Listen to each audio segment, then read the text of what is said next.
মেহের, তুমি আমার জীবনের সবচেয়ে বড় নেয়ামত। তোমাকে পেয়ে আমি সত্যিই ভাগ্যবান। আজ রাতে আরিফ অফিসে থাকবে, তুমি আসতে পারবে। কি হয়েছে তোমার? কয়েকদিন ধরে খুব দূরে দূরে থাকছো। তুমি সব সময় আমাকে সন্দেহ করো। আমার আর এই সংসার ভালো লাগে না।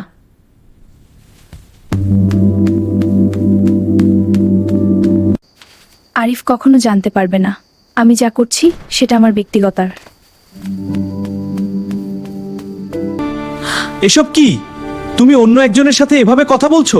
আমি তোমার স্বামী। হ্যাঁ, আমি অন্য একজনকে ভালোবাসি।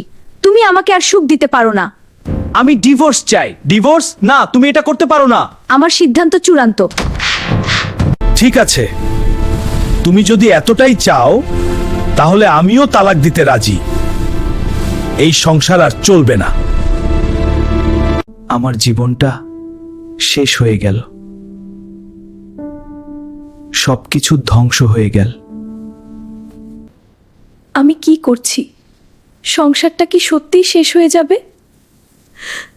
আমি তোমাকে এত ভালোবাসতাম মেহের, সবকিছু দিয়েছি তোমাকে, আর তুমি অন্য একজনের সাথে। আমার পুরো বিশ্বাস ভেঙেছে। আমি কি করলাম? আরিফকে এত কষ্ট দিলাম, কিন্তু এখন আর ফিরে যাওয়ার উপায় নেই। আমরা দুজনেই ডিভোর্স চেয়েছি।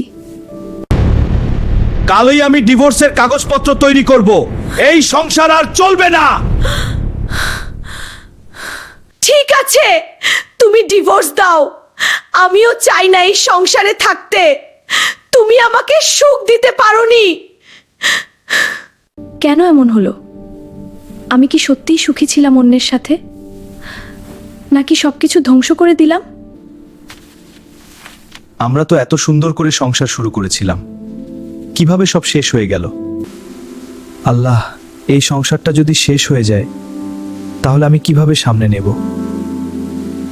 আমি কি হয়ে গেছি? আমার স্বামীকে এত কষ্ট দিলাম, কিন্তু এখন আর ফিরে যাওয়ার কোনো পথ নেই। সব শেষ হয়ে গেল, সব শেষ হয়ে গেল, সব শেষ হয়ে গেল, সব শেষ হয়ে গেল। আমি কি করেছি?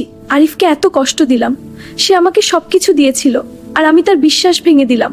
এখন ডিভোর্স হলে সব শেষ হয়ে যাবে। আমি কতটা নিচে নেমে গেছি। অন্য একজনের জন্য নিজের সংসার ধ্বংস করলাম। আল্লাহ, আমি কিভাবে এত বড় ভুল করলাম? আমি আর এভাবে থাকতে পারবো না। এখানে কেউ নেই, আমি একদম একা। সবাই আমাকে ছেড়ে চলে গেছে।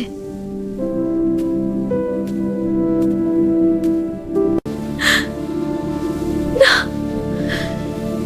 তুমি আমাকে ছেড়ে চলে গেলে, আমি তোমাকে হারালাম।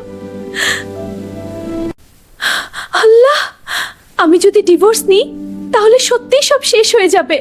আমি ভুল করেছি। আমি তার কাছে ক্ষমা চাইব। যদি সে ক্ষমা না করে তাহলে সব শেষ। আরিফ, আমি অনেক বড় ভুল করেছি। তোমাকে অনেক কষ্ট দিয়েছি। আমাকে ক্ষমা করে দাও। আমি আর কখনো এমন করব না। তুমি আমার বিশ্বাস ভেঙে দিয়েছিলে মেহের, কিন্তু আমিও তোমাকে ভালোবাসি। যদি সত্যিই তওবা করো তাহলে আমি আরেকটা সুযোগ দিতে চাই। বন্ধুরা, গল্পটা যদি আপনাদের ভালো লেগে থাকে তাহলে এখনই ভিডিওতে লাইক দিন, কমেন্টে জানান, আর চ্যানেলে নতুন নতুন ইসলামিক গল্প পেতে সাবস্ক্রাইব করুন এবং বেল আইকন অন করে রাখুন।